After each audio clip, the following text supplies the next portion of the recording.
having the right tool, that's what makes a job easy. I don't know if you guys have seen these, but these little, I think they saw them at Summit or somewhere, but these little valve spring compressors that screw onto your screw-in studs, or I guess you could put it on a press-in stud, but damn, you'd be pulling awful hard on it, but screws onto your rocker studs. Then you pivot this around and put your fork on the valve spring. These are some damn good tools. That's the first one I've ever used. I was even able, see if you can look in here, I was able to disassemble a set of Edelbrock aluminum heads with dual solid roller valve springs on it. Now, I mean, these aren't super strong. They're a little under 200 seat pressure, whatever at 500. I'm not sure what the specs are. But these are solid roller comp valve springs, duals. And this little tool right here kicked butt, man. I'm going to buy one of these for myself. The customer with the Edelbrock heads just happened to own it and offered to loan it to me. He has all Ferrara stainless steel valves in those heads, and he said he wanted to maintain the orientation, so like I normally do, I set him up with some redneck organizer trays, I guess we'll call it, and that way I can get them back in the same holes, because I don't know if he's gonna, I might lap them a little bit for him, but I don't think he's intending to do another valve job on them because they're a fairly fresh set of heads. But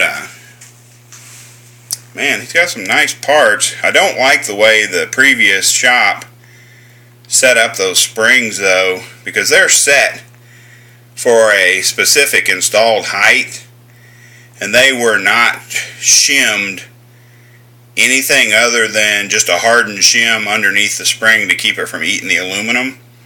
So that alone tells you that they didn't put a lot of effort into setting up proper spring pressures or anything like that like I'm going to do. So anyway, I did have a problem. I was trying to find it in this box. There it is right there. Upon disassembly, we found out he had a helicoil. Literally the last stud on the first head during disassembly pulled that stupid helicoil right out of that damn head. And I did kind of look just real quick at the rest of them. I didn't see any obvious signs of other helicoils, but I think it came out clean enough that I'll be able to just get another little set of those. I think it's 7/16. I'll have to look that up. But I'll have to just throw another helicoil in there, probably throw a little Loctite on it, and put those studs back in there and be good to go.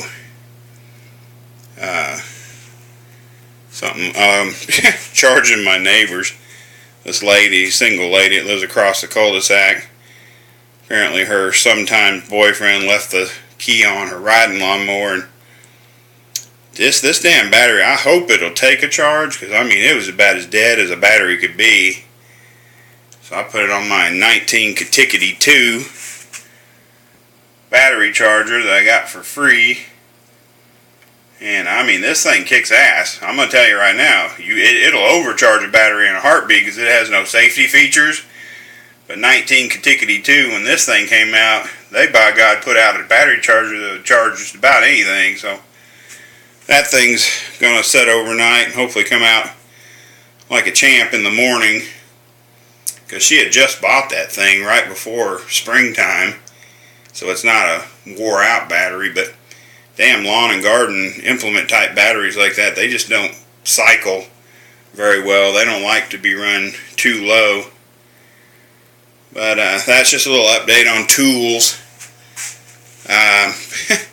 Ironically, I am back with a stupid oil leak on that damn oil filter adapter for the third time.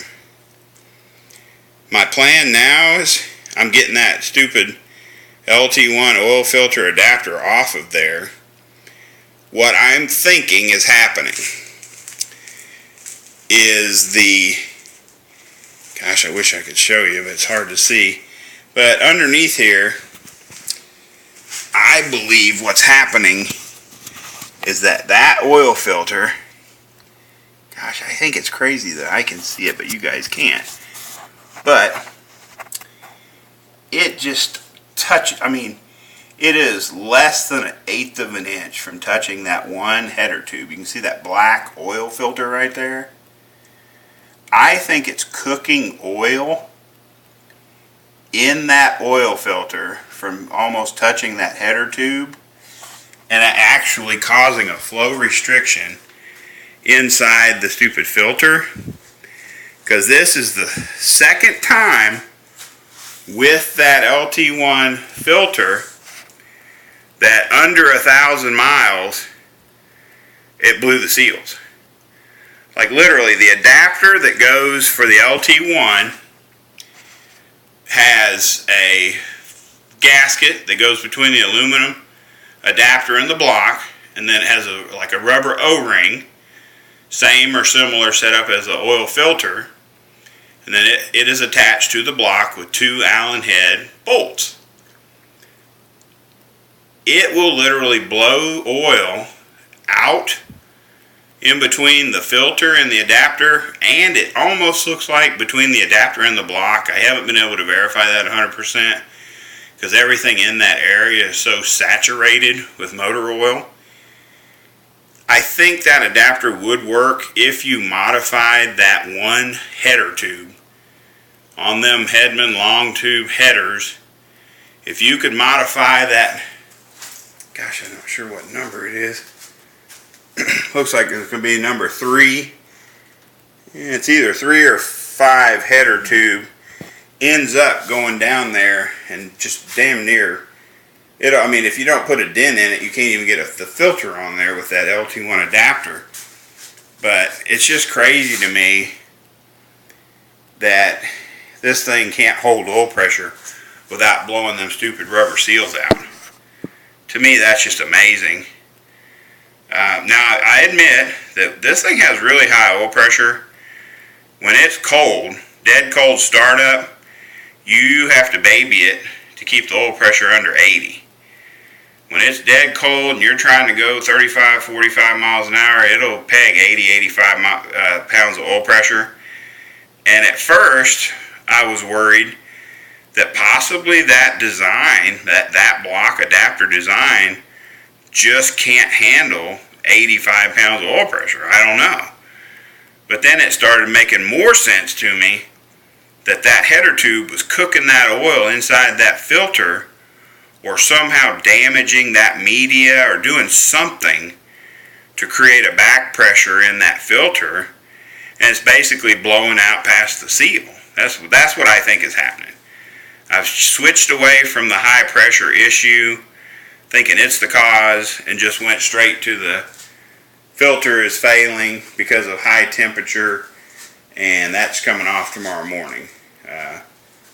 I apologize if I have led anyone astray on those LT1 adapters, because I do think there is a place for those. It's just not on my car. So tomorrow morning I'm going to Star Performance. I'm going to buy a regular block adapter. I'm going to follow the Hedman header instructions, which states to loosen all your header bolts to where your header will swing away from the motor. I'm going to put a regular full-size spin-on oil filter, and I'm going to change the damn thing once or twice a year. At this point, I don't care. I will change my oil like I normally would, but I'm only going to change that filter maybe once or twice a year, and this thing will run fine and get me along until I can finish my LS turbo build. So I'm done with the relocation crap. I'm done with trying to run the smaller diameter filters because I really don't think it was up to task, and this damn adapter is just a piece of crap when it comes to my application. I apologize if anybody tried to run that adapter and end up getting burned, but that's my update right now on my situation with the leaking oil filter adapter part 3. Here's those Edelbrock heads. I'm getting ready to take it to the car wash, and they're so oily. These heads are so doggone oily that I'm going to take them into the car wash and give them a good cleaning. Back up a little bit, because I got to get these things done. I got about a week to 10 days, 2 weeks tops. I got to have the port work done on these for that customer. So anyway, we got them disassembled and we're ready to go. And I'll probably make another short video here in a minute, giving a little bit more information on the V6 turbo build. So anyway, this video is about having the right tools for the job and fighting them crazy oil leaks. So keep watching.